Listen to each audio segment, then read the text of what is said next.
So welcome everyone to the symplectic geometry and differential topology seminar. So today we have a Mohan from Stanford to tell us about constructing smoothings of stable maps.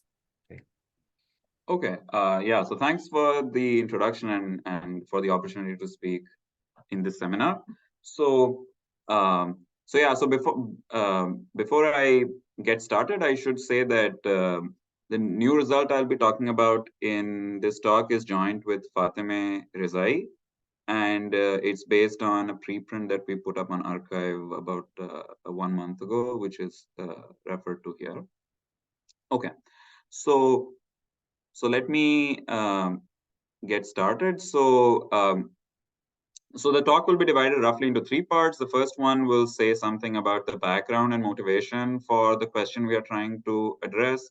Part 2 will talk about the main result and explain some relations to existing work. And then the rest of the talk, part 3, will be devoted to trying to give some idea of the proof of the main result. So let me start with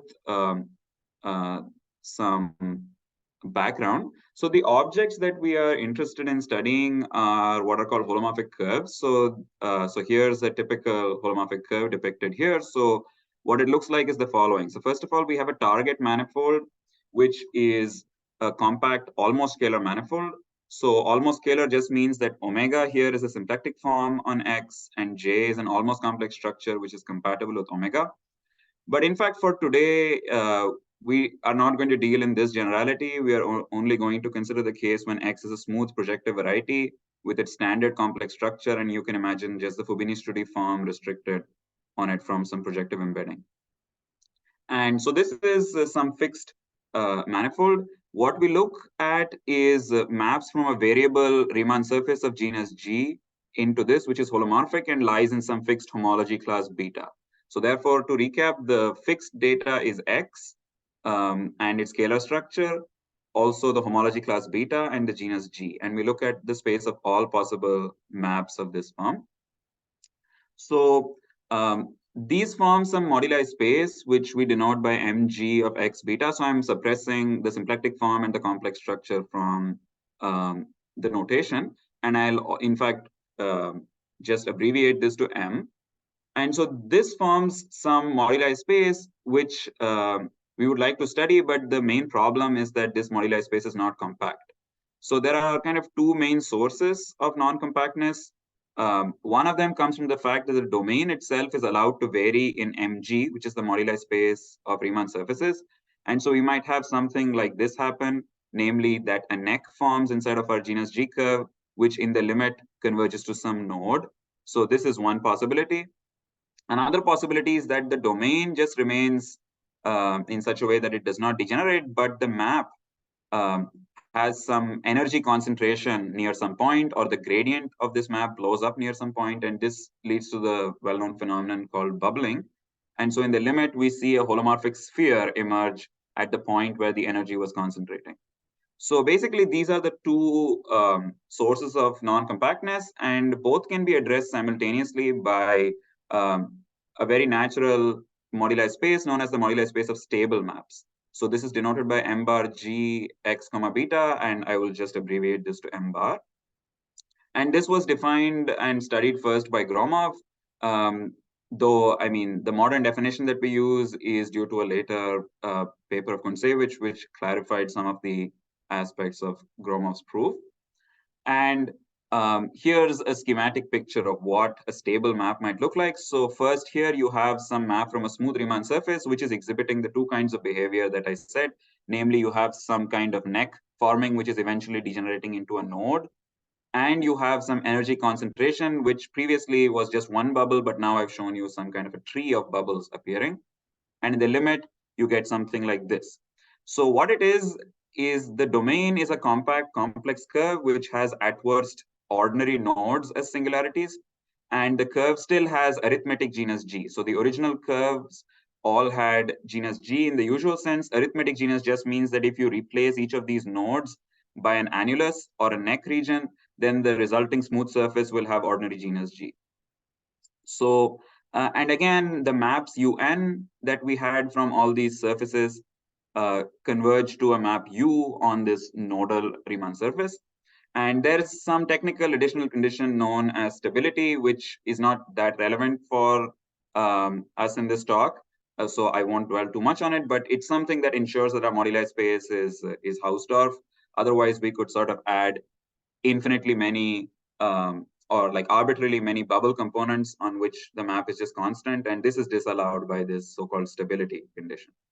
Okay, so now a natural question we can ask is how good is this compactification? So by good, I mean sort of how efficient is it? That is, we added a bunch of nodal holomorphic curves to this moduli space with the purpose of compactifying the space of holomorphic curves from smooth domains. So now we can ask, have we added too much, or is everything here actually realized as a limit?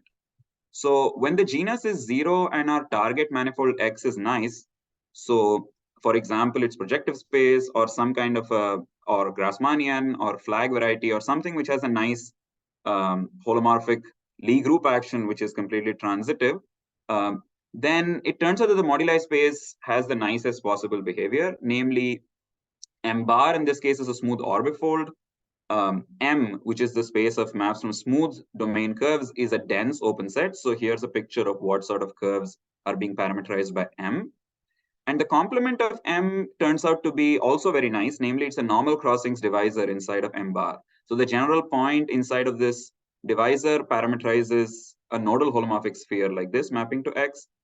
But for example, if you go to a deeper stratum of this normal crossings divisor, for example, this blue point, then you'll see holomorphic spheres with more nodes than just one. So if you go into a stratum of depth K inside of the normal crossings divisor, you'll see something which has K nodes appear.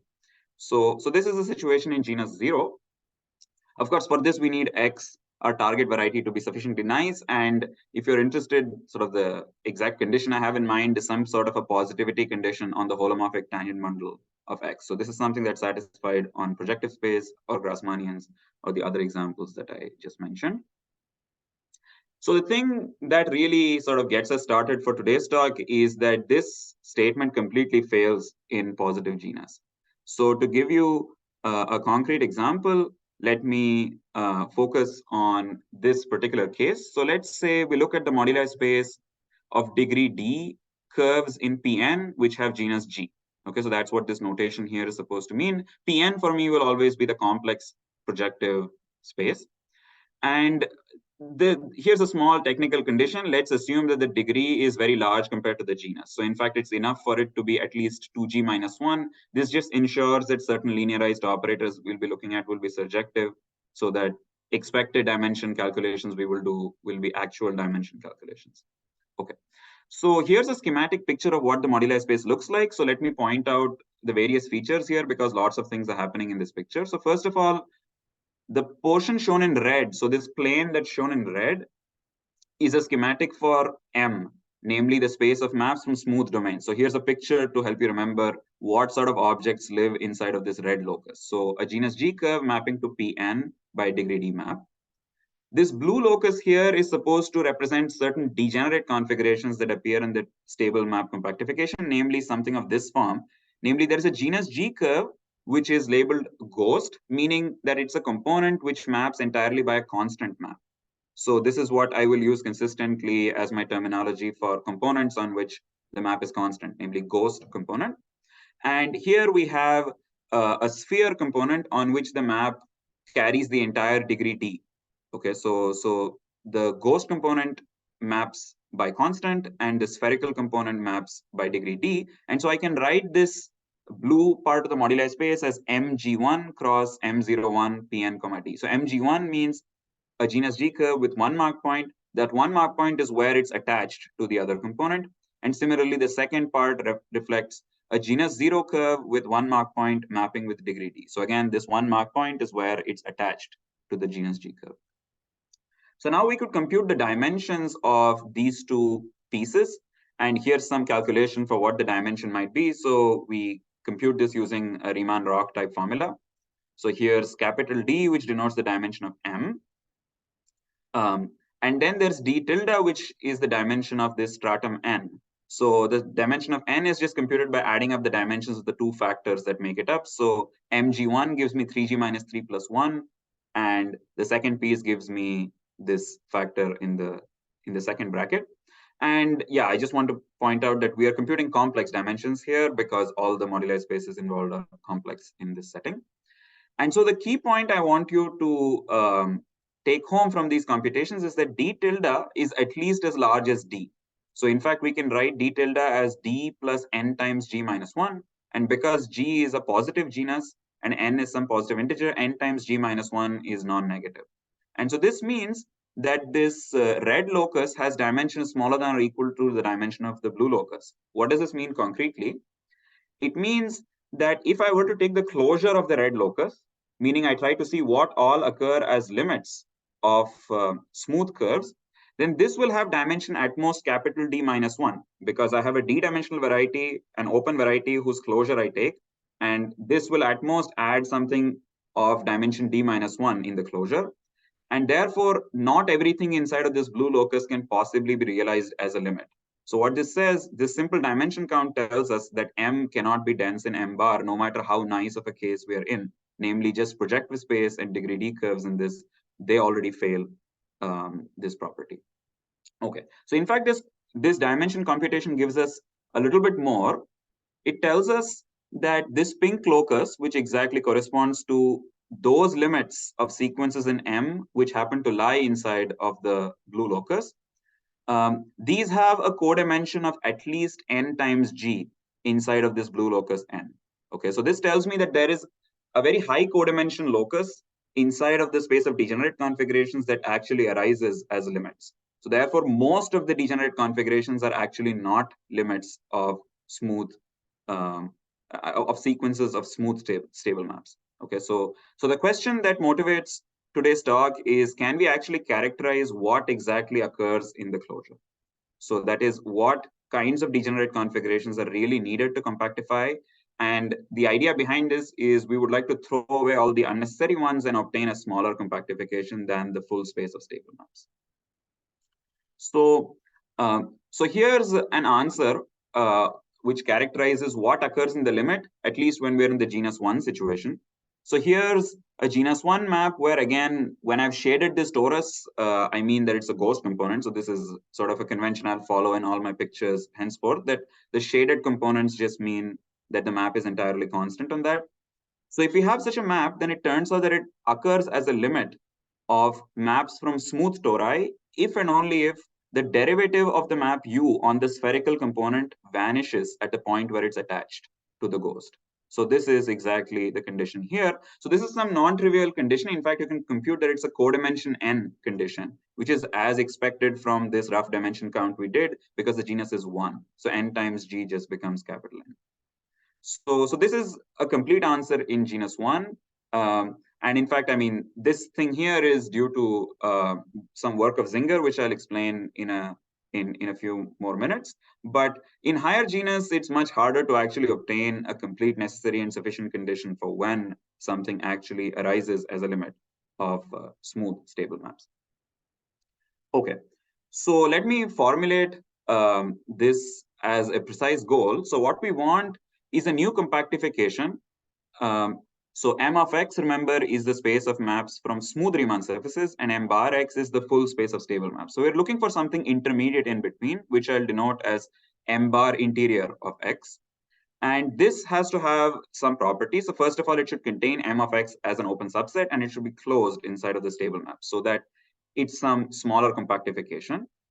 And so, of course, at this point, you might say, why not just take the closure of M of x? The reason this is not a great answer is because there's no alternative way to describe the closure other than, say, take the closure. It's impossible to know which stable maps actually lie in the closure in general. So we would like some more intrinsic description of what appears in the limit. So one way to kind of ensure that we have some reasonable answer is require that this M bar interior of x is actually natural with respect to embeddings x and x prime. So every time you have a stable map in x and you have an embedding of x and x prime, you can think of that as a stable map into x prime. So we want some consistency condition, namely if a stable map lies in this interior compactification for x prime, and the stable map happens to land in X, then we would like to include it inside of the compactification for X as well. Okay, so this is some kind of naturality condition. And subject to these two properties, we would also like this m bar interior of X to be minimal. That is, we don't want to add anything that is not absolutely necessary to the compactification.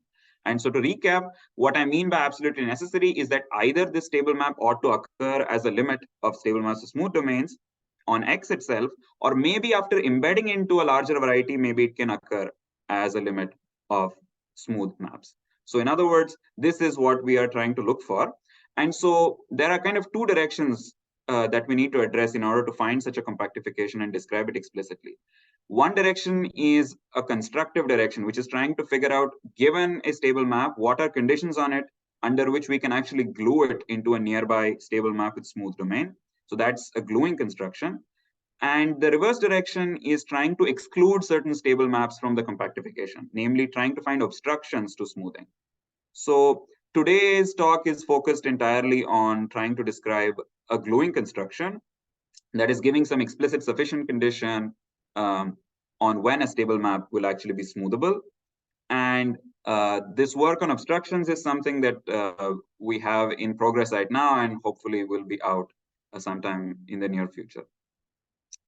Okay, so that sort of roughly completes the first section of my talk. So and now I'll move on to discussing the main results. So before that, if there are any questions, I'll be happy to answer. I have a question. Yeah. So you have a different compactifications, so with this dual compactification give different invariants of the symplectic manifold. Right. So I mean, so there are kind of two parts to the question. So first of all, once we have this compactification, we would want to know whether it even carries a virtual fundamental class. This is not obvious at all. But provided we can show it has such a class, then I do expect it will be a different invariant from the usual Gromov-Witten invariant, because it just discards a bunch of stable maps that Gromov-Witten would actually count. So an example where such an invariant was successfully defined was in genus 1 in some work of Zinger in around 2009, where he defined so-called reduced Gromov-Witten invariants by looking at this smaller compactification. And indeed, they are different from the ordinary genus 1 Gromov-Witten invariant. And in fact, his work even shows what the precise difference between the two is. So he shows that the reduced Gromov-Witten and the ordinary Gromov-Witten in genus 1 differ by some genus 0 contributions. Does that answer your question? Okay. Yeah, thank you. Right. So right now we are kind of quite far away from sort of completely describing this compactification and even knowing what the invariant is, because for this we first need to understand, does this moduli space carry some Kuranishi structure or something like this that will allow us to build a virtual class out of it. So I mean, we're not there yet. We're just sort of trying to understand the first geometric question here, which is there a smaller compactification, and what are its points? I think there was another question before I started speaking. Yeah, I'm so sorry. I wanted to clarify. Can you explain that last example where like the ghost is the torus? I don't think I quite captured like what was going on here with the if and only if. Right. So let's say so here's this ghost torus, and we are asking when is this stable map achieved as a limit of some sequence of smooth tori, right? So this is the question, and the answer, it turns out, is that this this map is achieved as a limit if and only if the derivative of this map u on the non-constant spherical component happens to vanish at the point P where it's attached to the ghost. Does that make sense? I see. So does it matter like what the derivative of the map does on the torus part? Like why is it that we only care about what happens? Oh, I mean, the torus part, the map is constant. The torus part, the map is constant. So there's no meaning to the derivative. Yeah, it's just zero. Yeah. Okay. So somehow what we're saying is that the part that on which all the kind of non-trivial information of the map resides must satisfy some condition on its Taylor expansion at where it meets the ghost. In this case, the condition is just simply that the derivative vanishes, but we'll see more examples shortly where much more complicated conditions on the Taylor expansion of the map start appearing when we try to glue in higher genus ghosts. So, okay. So Okay, so now let me try to talk about our main results. So before this, I need to just set up a little bit of notation and terminology. So something we've already been talking about is M bar of X, which is the space of all stable maps to X. And M of X is the space of all stable maps to X, but with smooth domain curve. So if you want to think formally, M bar X is just like some gigantic disjoint union of all possible stable map moduli spaces over all genera and all homology classes. So, I mean, don't think about it too seriously as a geometric object. It's just some notation to say all stable maps. And M of X is the open subset of that, which corresponds to things with smooth domains. So now, given a stable map from a stable map in X, which I'll denote like this, C to X, I'll call it smoothable if it lies in the closure of M of X. So this is a reasonable definition because it just says that my curve arises as a limit of some sequence in M of X. So that's smoothable.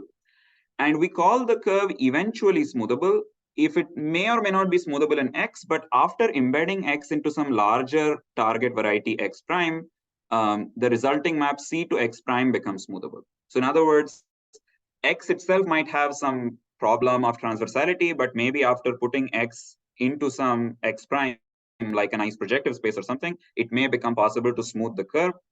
And then in that case, we call the curve eventually smoothable. So this is a weaker notion than smoothability. And as it turns out, it's a much more flexible notion. And it turns out it can be studied almost entirely by focusing on what happens near the ghost components. And we don't need to worry about anything else at all. So this is the flavor of our main result, which is a sufficient condition for eventual smoothability. So here's our main theorem, which I will explain in more detail because there is this kind of technical term here.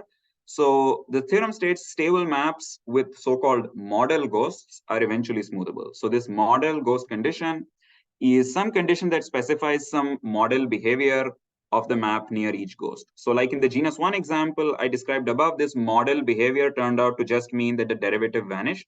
So it's going to be some higher version of this when you go to higher genus. So instead of telling you what the definition of model ghost is immediately, which I will tell you when I describe the proof, right now let me give you a bunch of examples to give you a feel for what this might look like in the general situation. So here's the first example of what model behavior looks like. So let's say we have a genus 1 ghost component here, and we have that it meets the rest of the curve in n points, P1 through Pn. So this E1, E2 through En are the nearby irreducible components of the stable map, which are meeting C, and the map is assumed non-constant on E1 through En, and the map is entirely constant on C. So because C is a ghost component, it entirely maps to one point Q inside of X. And then this model behavior condition just says that the tangent lines of E1 through En at these points are actually linearly dependent. So precisely what this means is if I were to write down the first derivative of F restricted to EI at the point Pi, then these N lines inside of TQX are actually linearly dependent. Or more precisely, what I mean is maybe one of these derivatives vanishes, in which case we already declare linear dependence, or none of them vanish, and then the complex lines that they span are actually linearly dependent inside of TQX.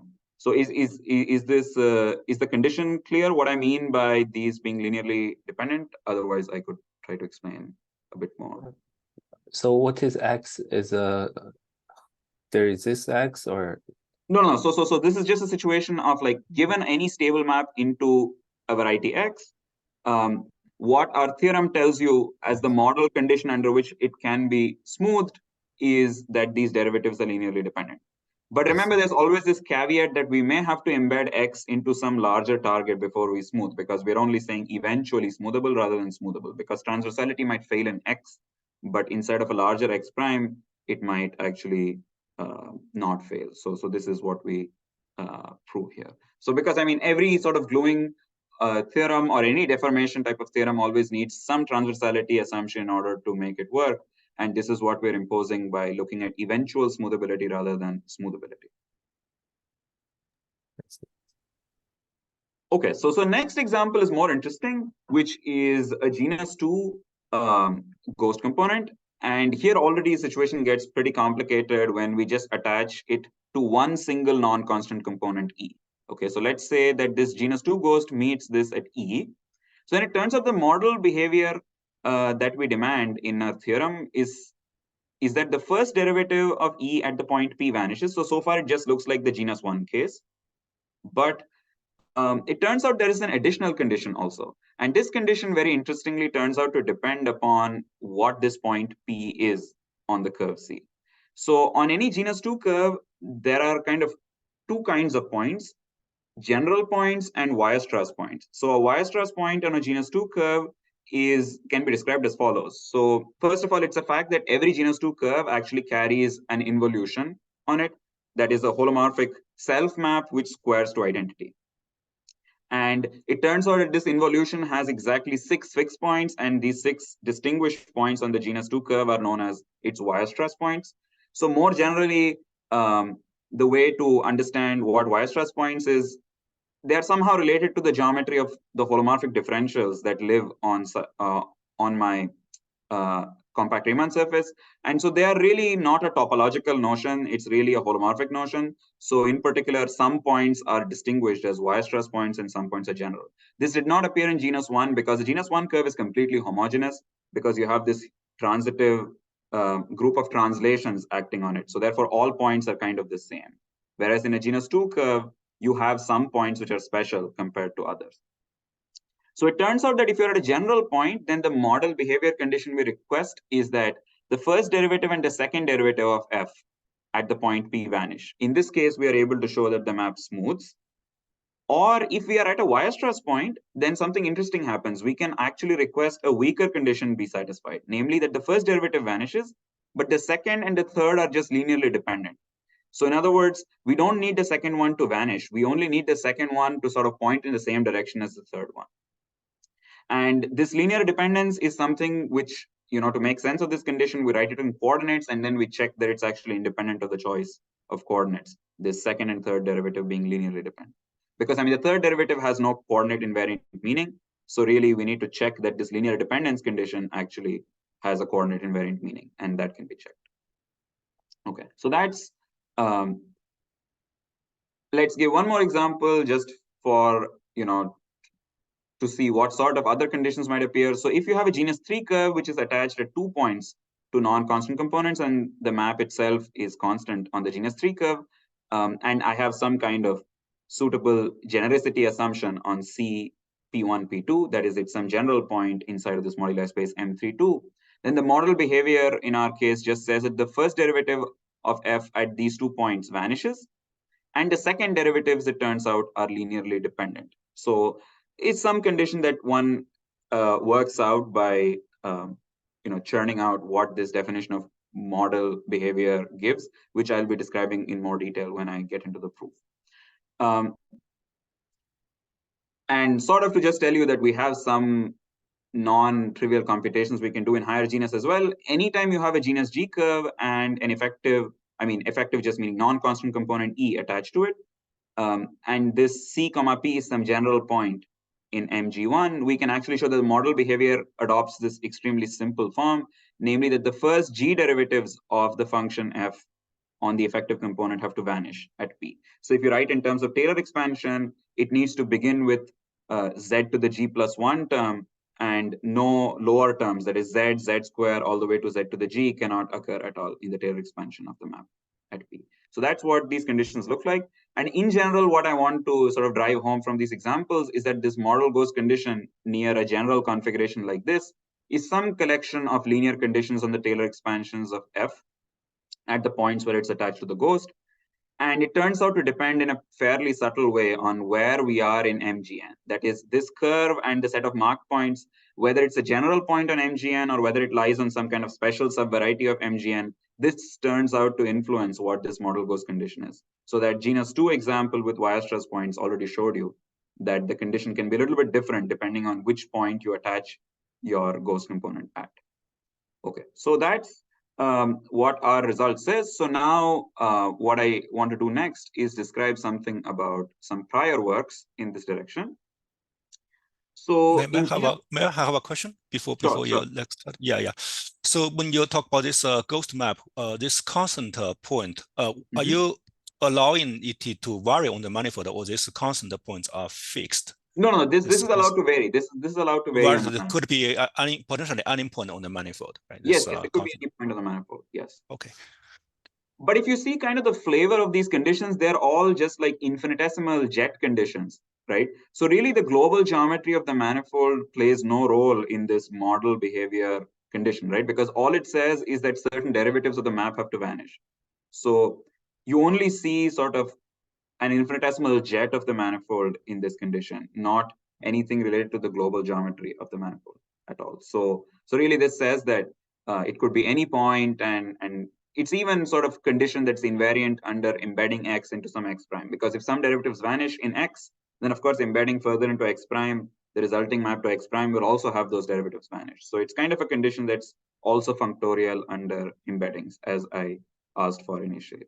So yeah, I have another question. So suppose you forgot this ghost component, then in the image part you still see several non-trivial curves touching each other, so they can be regarded as some nodal points. So if you forgot this ghost part, is there any way to assume all these outside curves, the blue colored one, are mutually satisfies all this generic transversality condition?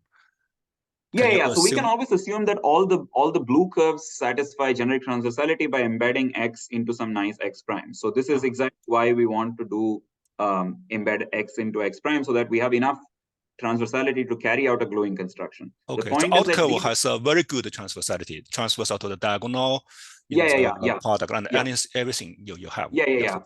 Not just transversal to the diagonal. Imagine that it has sort of higher jet transversality conditions also. So that is not just evaluation, but like higher derivatives of the evaluation also. You can assume all this. The point is that we still need these conditions on the Taylor expansion in order to make the gluing happen. So somehow these conditions are really just telling you what is needed near the ghost component for the gluing to happen. All the global stuff you can assume is as transverse as you like. Okay, so far your all the blue curves you draw are all Fatemeh regular, right? So outside one you already you don't make it more complicated. The outside curve or just assume they're all Fatemeh regular, because so the reason why this is a reasonable assumption is because I want a compactification that's functorial under embedding. So in other words, if I have a map that becomes smoothable inside of a larger variety x prime, then I want to count it inside of my compactification even for the variety x in which it originally lies. So this means that the problem we want to solve is really about, is the thing locally desingularizable, and we sort of don't assume there are any global obstructions coming from this lack of Fatemeh regularity. So that's somehow morally the idea behind our definition of eventual smoothability. Okay, thank you. Okay, so now let me talk a little bit about some prior work. So in genus 1, so there was early work of Ionel in 1998 and Vakil in 2000, which gave some obstructions to being able to do this smoothing in genus 1. And in fact, it exactly recovers the result I described earlier, namely that a genus 1 ghost component attached to a genus 0 bubble, it becomes smoothable only if a certain first derivative of the genus 0 component vanishes at that point. And so this was something that's already visible in the work of Ionel and Vakil. Then in 2009, Zinger completely characterized when a genus 1 stable map can actually be smooth, and it turns out the condition is exactly the one that I showed you here, namely that the tangent lines must be linearly dependent. So this is the condition that he shows is necessary and sufficient for this smoothability to happen. And then afterwards, Vakil and well, I guess not afterwards. The publication date is reversed, but I don't remember which one actually happened first. But in any case, Vakil and Zinger use similar ideas to desingularize the space of genus 1 curves in Pn of degree d. So in other words, they took this space M1n of Pn, D, took its closure, and showed how to desingularize it by some explicit sequence of blowups. So the really important thing here was to know what the closure was, namely what are the stable maps that appear as limits before you can even start doing this blow-up construction. So that was the work of Akil and Zinger. And then this was combined, these previous works that I mentioned were combined by Zinger in a landmark paper in 2009, which computed genus 1 Gromov-Witten invariants of hypersurfaces in projective space, specifically the quintic threefold. And this resolves some long-standing conjecture known as the BCOV conjecture, which is some string theory-based prediction for what genus 1 Gromov-Witten invariants of a quintic threefold are. So genus 0 was already solved in the late 90s. And this was like the first breakthrough on mirror symmetry from the mathematical side. And genus 1 sort of was solved about 10 years later by Zinger once he figured out what this smaller compactification is. So this is one of the motivations that one might have for studying this problem, because we get some better handle on Gromov-Witten invariants by having a slightly more manageable and smaller compactification.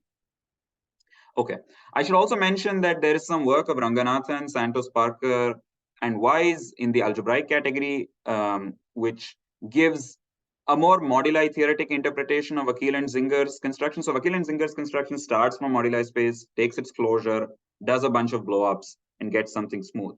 What they don't tell you is, does this smooth object have some natural interpretation as a moduli space, meaning what do its points correspond to? So before desingularizing, its points corresponded to smoothable stable maps.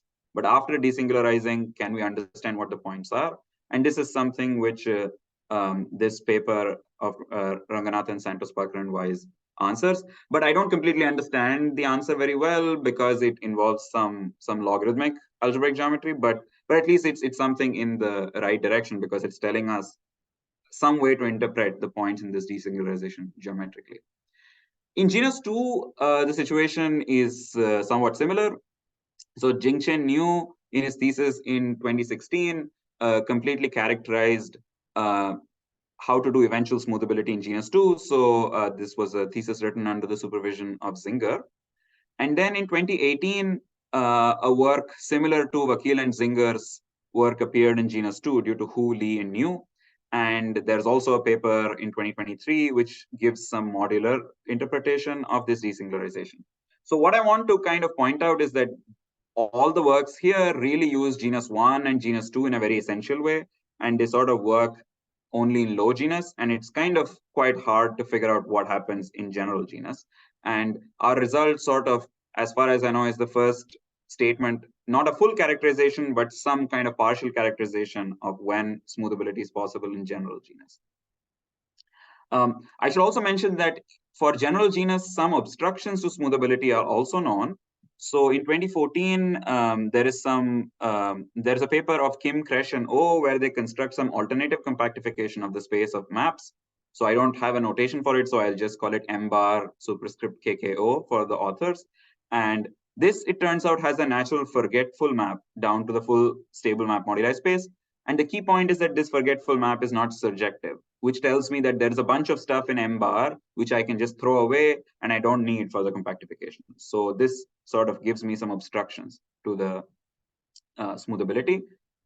On the symplectic side, there's work by Don Walpusky in 2019 and Ekholm Shende in 2022, where they deal with showing some obstructions in these two respective cases that I've illustrated here, namely a ghost component with a single non-constant component attached and a ghost component with at most two non-constant components attached. So this is the works of Don Walpusky and Ekholm Shende, where they tell you in Don Walpusky's case that the derivative has to vanish at this point. And in Ekholm Shende's case, they tell you that the derivatives at these 2 points where the non-constant components are attached have to be linearly dependent. So again, sort of like the genus 1 situation that we discussed earlier. Okay, so I think that's all I wanted to say for section 2 of my talk. And now I'll try to move on to describe the proof of the statement. So if there are any questions, I'd be happy to answer at this point. I have a question for this constant map in red color. So is it Fredholm regular? No. A constant map is never Fredholm regular. So this is one of the key problems why the gluing problem is non-trivial. Namely, you can always show that the co-kernel on a constant map of positive genus will be non-trivial, and this is just because of so if you take a compact Riemann surface sigma of positive genus G, and you just compute H1 of sigma O sigma. Let me try to write this. Sorry, just give me a second. Yes. So if I take sigma, which is of positive genus G, and I try to compute H1 sigma O sigma, then this is always non-zero. In fact, it's G dimensional, right? If sigma is of genus G, then this is in fact isomorphic to C to the power of G. So this tells me that there are some cohomology groups that are always going to be non-vanishing on sigma, and this, it turns out to be the fundamental reason why none of these maps can ever be Fredholm regular. So this is why the ordinary gluing theorem will not apply to actually show us that this can be glued, even though all the other components we can assume are Fredholm regular. Does that answer your question? Yes, but in this case, do you have some explicit description of these concurrent elements? We can. Okay, so the description I can give you is I don't know how explicit, whether it's as explicit as you would like, but what I would do is, if I had a genus G curve which is mapping by a constant, then if I pull back the tangent bundle, then it's just going to look like the trivial bundle on this with some fiber, right? So let's say this whole map U of sigma is just a point Q. So then the pullback bundle is just going to look like the trivial bundle with fiber TQX. Now, if you try to compute the co-kernel of this one, that's just going to be that H1 sigma O sigma tensored with TQX. So that's your explicit description of the co-kernel coming from a ghost component. Okay. Does that make sense? So I mean, you could now like think about this in terms of harmonic forms or something like this. I don't know which representation would be best, but I mean, intrinsically, it's just H1 sigma O sigma tensored with TQ of X. So that's the obstruction or co-kernel elements coming from ghost component sigma. Do you also have the version that with a marked point on the red surface? Yeah, we could do that. So we didn't really consider this too much in this work because it did not. I mean, it didn't seem to add too much to the geometric content of our results. So we, for simplicity, just removed the mark points. But yes, eventually, once one wants to construct an invariant, it would be important to put the mark points back in, because then we'll want sort of some mark point constraints in the usual way in which we do it in Gromov theory. So okay, yeah, I'm just thinking it in this obstruction bundle, gluing. So okay. So you can continue. Just okay, great. So all right. So now I want to talk about a sketch of the proof. So for this, we need to start with an example which motivates what we're going to do next. So first of all, here's an example which shows you the formation of a ghost component in a very, very concrete case. So what I want to look at on the left is an elliptic curve, which is given by this equation, y square equals x cubed plus t to the 6th. So this is some affine equation in C2 with coordinates x and y. T should be thought of as a parameter that I'm going to send to 0. So this is some family of elliptic curves in CP2. And as t goes to 0, this limits to this cusp curve, y square equals x cubed, which is denoted schematically here. So what I want you to notice is that for all non-zero t, actually E sub t is isomorphic to E sub 1. So here's some explicit isomorphism that will just convert this equation, y square equals x cubed plus t to the 6th, into y square equals x cubed plus 1. Okay, so that just shows you that all the curves here are isomorphic. And so what's really happening is we can think of this rather than as a family of variable curves in P2, we can think of it as a single curve mapping by a variable family of maps into P2, right? This E1 isomorphic to ET gives me a bunch of maps from E1 into P2, which can be thought of as a variable embedding of the single torus E1 into P2.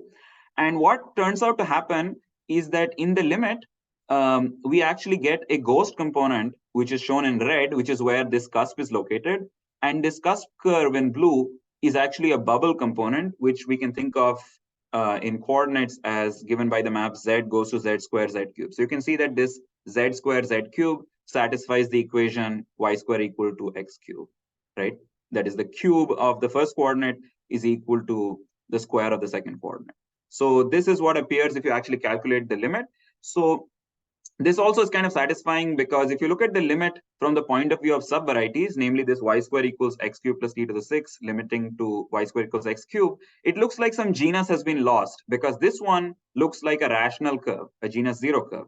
But the genus is not lost, it's residing inside of this singularity where the ghost component has disappeared.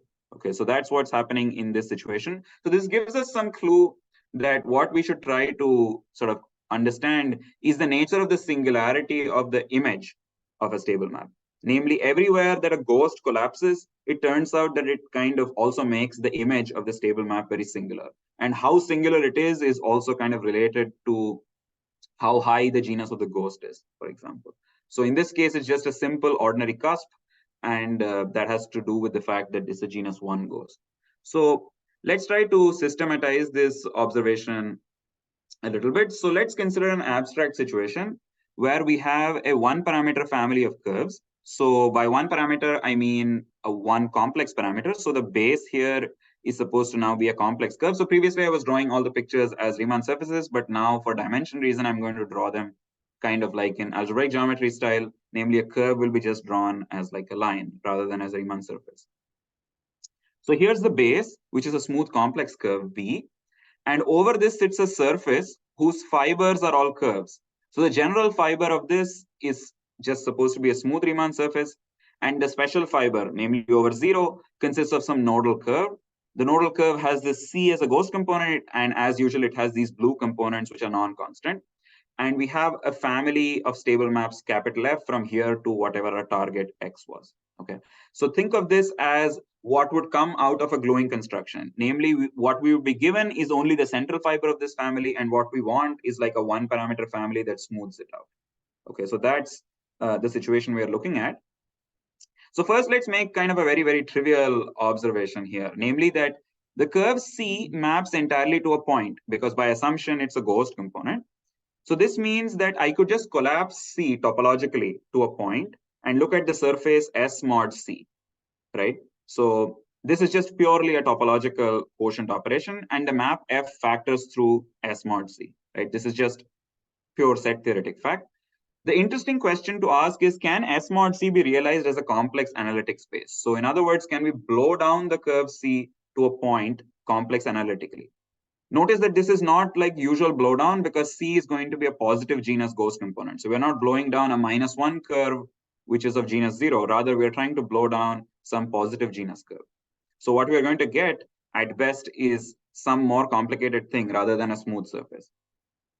So it turns out that the blowdown always exists. And this is by some deep results of Grauert inside of the complex analytic category and due to Artin in the complex algebraic category. And so here's a schematic picture of this blowdown.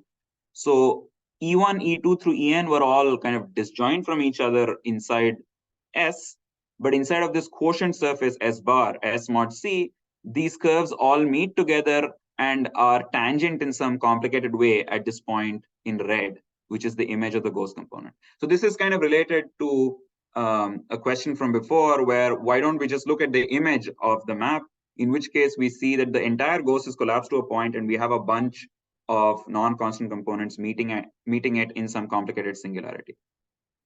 So it turns out that when we do this blowdown, we get some isolated surface singularity at this point. And I mean, it's a technical observation that surface singularity is actually also normal.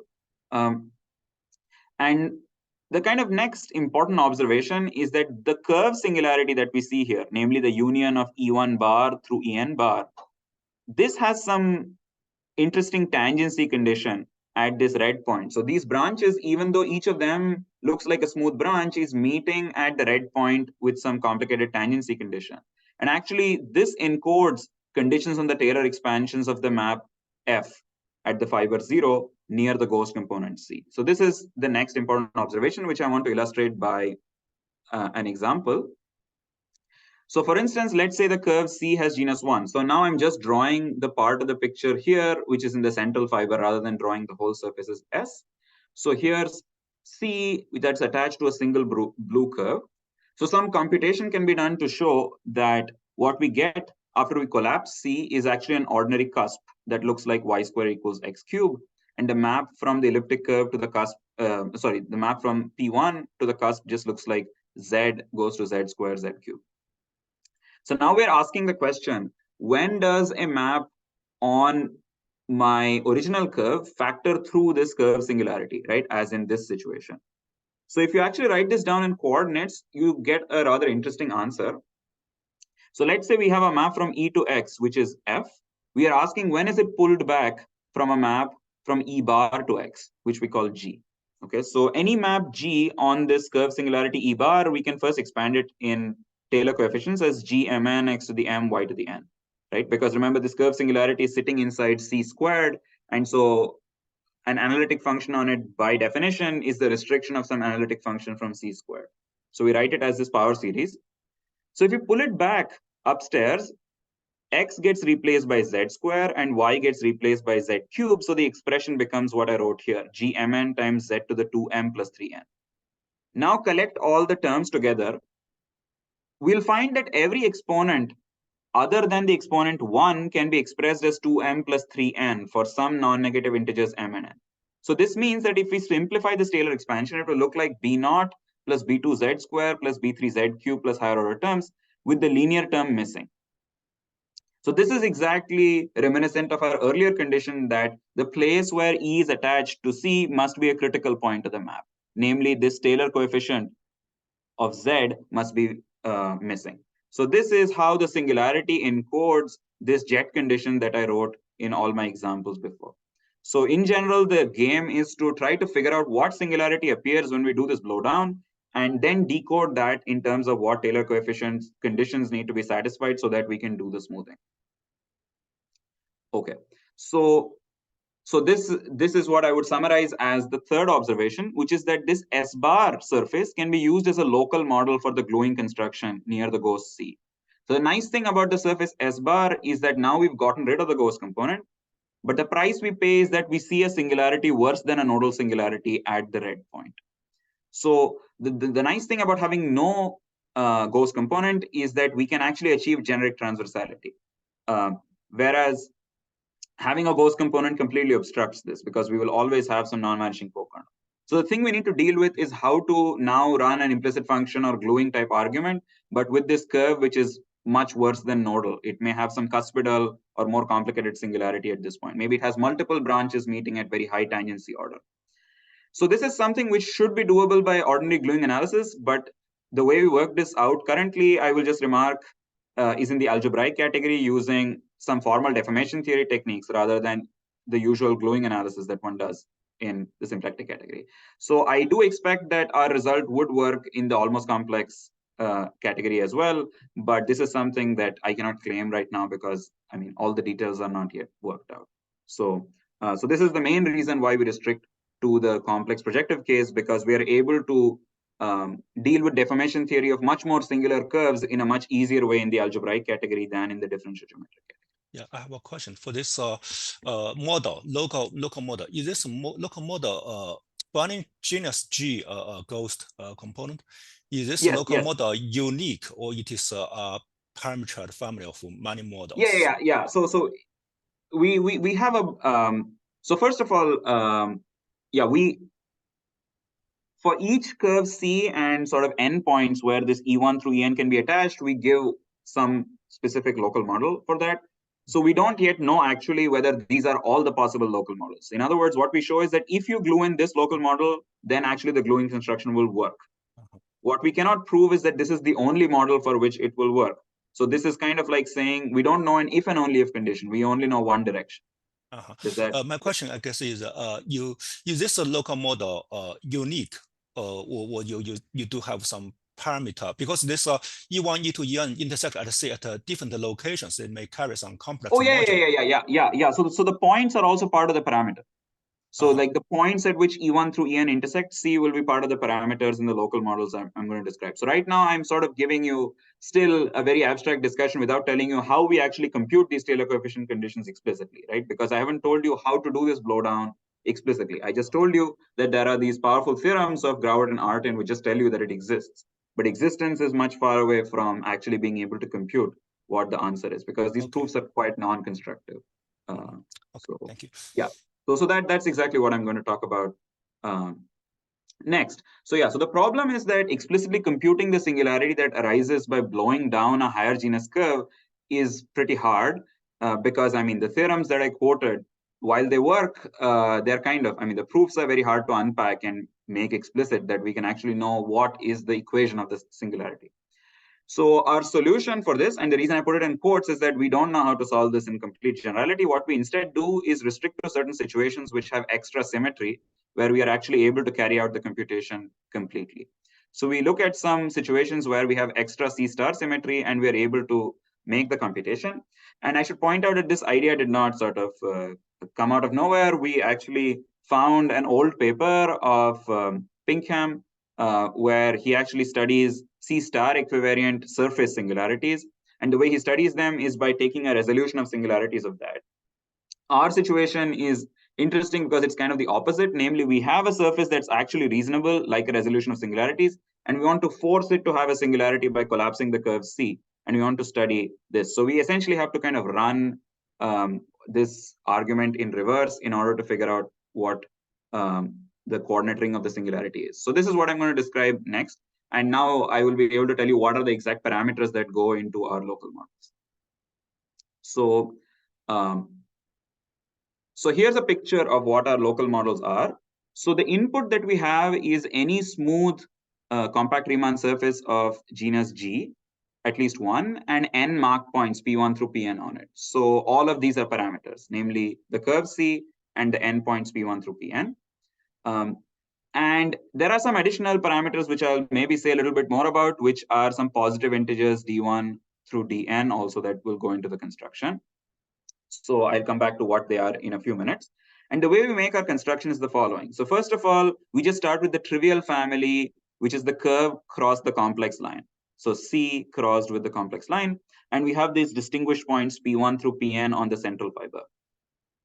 Now what we do is we blow up these n points in the central fiber, but it turns out that we don't just blow up just pi cross t equal to 0, but instead we blow up pi cross t to the di equals 0. So this is some kind of weighted blow up, which creates this possibility that these various nodes that appear in the central fiber are all getting smoothed at different rates.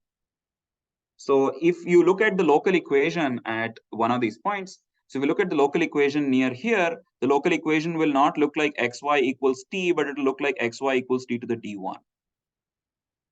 Okay, so this means that whereas the local equation here might look like xy equals t to the d2. So all these nodes are getting smoothed at different rates. So that's what these numbers are about. These numbers give us some flexibility on which nodes smooth at what rates. Okay, so this is these are some parameters that go into our local model. And now what we want to do is run the same game, namely contract this curve here down to a point. And that's our model surface S bar. So of course, so far I haven't told you anything about how to compute it. And the interesting feature of our construction is that we can compute it completely explicitly. That is, we can figure out what is the coordinate ring of this singularity explicitly as a ring. And here's the answer. So it looks like this graded ring here, which is, I mean, each graded piece is some h0 of some divisor. And this divisor can also be described completely explicitly in terms of the points and in terms of the weights di that I had. And because this is actually only a Q divisor, meaning it has these fractional weights, when I do m times delta, I need to take the floor of m times delta before it makes sense to take h0 of that. Because, I mean, these are some fractions, so I need to round it down to the nearest integer before I take h0 of that. And then this graded ring turns out to be exactly describing the coordinate ring of a certain neighborhood of this singularity. So you can see that as expected, or as I had promised earlier, we have some C star symmetry in the situation, namely there's a C star action on the base, which clearly lifts to a C star action on here by just acting trivially on the C factor. Because the locus we blew up is inside of the C star fixed part, the blow up also carries a C star action. And finally, because the locus we're blowing down is also in the C star fixed part, this also carries a C star action. Therefore, we can actually find a C star invariant affine neighborhood of this, which is exactly the reason also why the coordinate ring turns out to be a graded ring. rather than just any random ring. So the grading exactly reflects the C star action because the mth graded piece corresponds to functions which are homogeneous of degree m under the C star action.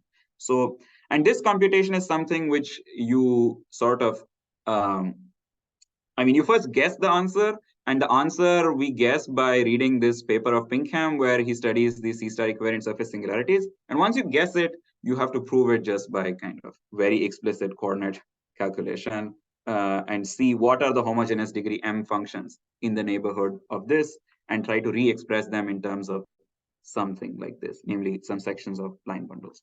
So now I can explain to you where all those examples came from. Namely, we actually run this computation for all those curves that I told you about, use this to compute what the surface singularity is. From there, we compute what the curve singularity is. And then from there, we can compute what the Taylor coefficient conditions are. So this is how basically all those examples that I gave you before of, some derivatives have to vanish, some derivatives have to be dependent, and so on. That's where all those examples come from. The actual answer that we have is the full description of the singularity. And from this, we can decode all the business about Taylor coefficients, sort of roughly following the scheme that I showed you in this example. Namely, write down what the desingularization looks like explicitly in coordinates and work out what the relations between the Taylor coefficients might be out of that. So, okay. So I think with that, I will stop. And yeah, thanks for your attention. Thanks, Mohan. Thank you. Any question? Yes, I do have some question. So in this desingularization process, which tool do you use? So you guess this condition in your theorem, but to show actually you can smooth this configuration, which tools? Yeah, right. Okay. So the thing is, so the idea is the following. So let's say we have, okay, so maybe let me try to write it here. So, sorry.